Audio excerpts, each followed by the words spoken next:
കഴിഞ്ഞ 2 വർഷത്തെ വിടവ് നികത്തി ഇത്തവണത്തെ റിപ്പബ്ലിക് ദിന പരേഡിൽ കേരളത്തിന്റെ നിശ്ചല ദൃശ്യവും അണിനിരക്കുന്നുണ്ട്. ഡൽഹിയിലെ രാഷ്ട്രീയ രംഗശാല ക്യാമ്പിൽ അവസാനവട്ട മിനുക്കുപണിയിലാണ് നമ്മുടെ അഭിമാനമായ ടാബ്ലോ ഉള്ളത്.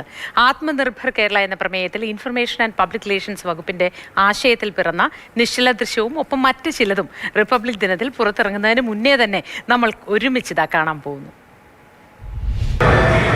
2023 ശേഷം 2026 കേരളത്തിൻ്റെ തനതായ നിശ്ചല ദൃശ്യം ടാബ്ലോ ഇത്തവണ റിപ്പബ്ലിക് ഡേ പരേഡിൻ്റെ ഭാഗമാകുന്നു. ഇവിടെയാണ് എല്ലാ ടാബ്ലോകളുടെയും നിർമ്മാണം നടക്കുന്നത്. അതിൽ തന്നെ ഇങ്ങനെ ജ്വലിച്ച് നിൽക്കുന്നുണ്ട് നമ്മുടെ കേരളത്തിൻ്റെ ടാബ്ലോ. നമ്മൾ 100% ഡിജിറ്റൽ ലിറ്ററസി കൈവരിച്ച ഒരു സംസ്ഥാനമാണ്.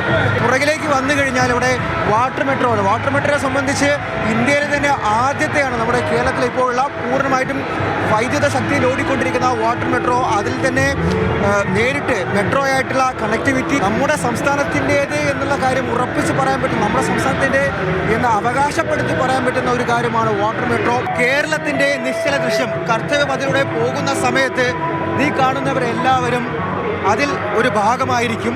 മലയാളി വിദ്യാർത്ഥികളുണ്ട്, അതുപോലെ തന്നെ ഡൽഹിയിൽ സ്ഥിരതാമസമാക്കിയവരുണ്ട്. ഭയങ്കര എക്സൈറ്റ് ആണ്. ആദ്യം തന്നെ റിപ്പബ്ലിക് ഡേ പരേഡ് കാണണമെന്നായിരുന്നു ആഗ്രഹം. പിന്നെ അതിന്റെ ഭാഗമായിട്ട് ടാബ്ലോയിൽ തന്നെ വരാൻ സാധിച്ചതിൽ വളരെയധികം സന്തോഷം. കുറച്ചുപേർ ഈ ടാബ്ലോയ്ക്ക് മുകളിലുണ്ടാവും, ചിലർ നൃത്തം ചെയ്ത് താഴെ ഈ ടാബ്ലോയ്ക്കൊപ്പം ഈ നിശ്ചല ദൃശ്യത്തിനൊപ്പം നീങ്ങുകയും ചെയ്യും. ടാബ്ലോയിൽ കൊച്ചി വാട്ടർ മെട്രോയിൽ ആക്സസ് ചെയ്യുന്ന കൊച്ചി ബാക്ക് വാട്ടേഴ്സിലുള്ള ഐലൻഡിൽ താമസിക്കുന്ന ആളുകളെ പ്രതിനിധീകരിക്കുന്ന രീതിയിലാണ് അതിൻ്റെ ചിത്രീകരണം നടത്തിയിരിക്കുന്നത്. പിന്നെ ഒരു 15ഓളം ആർട്ടിസ്റ്റുകളും ഈ ടാബ്ലോയുടെ ഭാഗമായിട്ട് പങ്കെടുക്കുന്നുണ്ട്. ഈ കൂട്ടത്തിൽ ഏറ്റവും കൗതുകമുണർത്തുന്നതാണ് സംയുക്ത സേനയുടെ ടാബ്ലോ. ഓപ്പറേഷൻ സിന്ദൂരാണ് ആശയം. മിസൈലുകൾ ഏറ്റ് തകർന്ന ഭീകര കേന്ദ്രങ്ങളുണ്ട്, റഫാൽ ജെറ്റ് ഉണ്ട്, ആകാശ് മിസൈൽ സിസ്റ്റം ഉണ്ട്.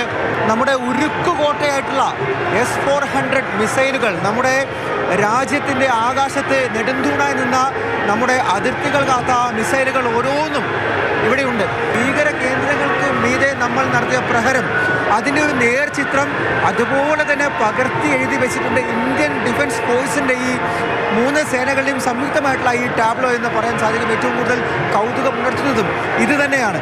കൊച്ചി എന്നുള്ളൊരു സംഘമാണ് ഇപ്പോൾ DRDOയുടെ ഈ ടാബ്ലോ നിർമ്മിച്ചുകൊണ്ട് അതിൻ്റെ അതിനൂതനമായിട്ടുള്ള സാങ്കേതിക വിദ്യകളെ പറ്റി സംസാരിക്കാൻ, വിശേഷങ്ങൾ പങ്കുവയ്ക്കാൻ ഇവിടെ എത്തിയിട്ടുള്ളത്. DRDO തദ്ദേശീയമായി ഡെവലപ്പ് ചെയ്ത ടെക്നോളജീസ് ആണ്.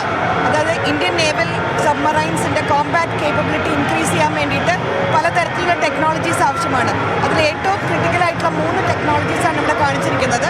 DRDOയിൽ ഒരു 10 ലബോറട്ടറീസ് ഒരുമിച്ച് ഡെവലപ്പ് ചെയ്ത് ഇന്ത്യയുടെ ഒരു 200ഓളം ഇൻഡസ്ട്രീസ് ഒരുമിച്ച് ചേർന്ന് പ്രൊഡക്ഷനൈസ് ചെയ്ത് ഒരു സിസ്റ്റംസ് ആണ്. 2 ദിവസം കൂടിയുണ്ട്. മിനുക്കുപണികളെല്ലാം പൂർത്തിയാക്കി 26-ാം തീയതി റിപ്പബ്ലിക് ദിനത്തിൽ കർത്തവ്യപഥിൻ്റെ വീഥികളിലൂടെ ഈ നിശ്ചല ദൃശ്യങ്ങളെല്ലാം ഒഴുകി നടക്കും. ഡൽഹിയിൽ നിന്നും ജിഷ്ണു ബാലകൃഷ്ണനൊപ്പം അർജുൻ പീതാംബരൻ, മാതൃഭൂമി ന്യൂസ്.